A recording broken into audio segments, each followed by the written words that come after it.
വിശുദ്ധ മത്തായി എഴുതിയ സുവിശേഷം 2-ാം അധ്യായം 1 മുതൽ 6 വരെയുള്ള വചനങ്ങൾ.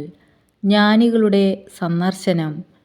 ഹെറോദേസ് രാജാവിൻ്റെ കാലത്ത് യൂദയായിലെ ബെത്ലഹേമിൽ യേശു ജനിച്ചപ്പോൾ പൗരസ്ത്യ ദേശത്തുനിന്ന് ജ്ഞാനികൾ ജെറുസലേമിലെത്തി.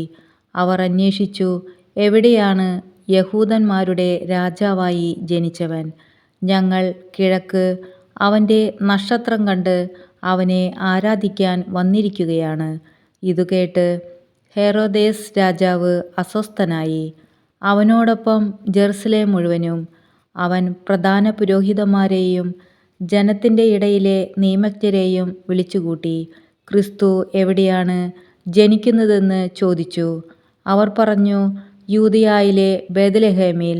പ്രവാചകൻ എഴുതിയിരിക്കുന്നു, യൂദയായിലെ ബെത്ലഹേമേ, നീ യൂദയായിലെ പ്രമുഖ നഗരങ്ങളിൽ ഒട്ടും താഴെയല്ല. എൻ്റെ ജനമായ ഇസ്രായേലിനെ നയിക്കാനുള്ളവൻ നിന്നിൽ നിന്നാണ് ഉത്ഭവിക്കുക.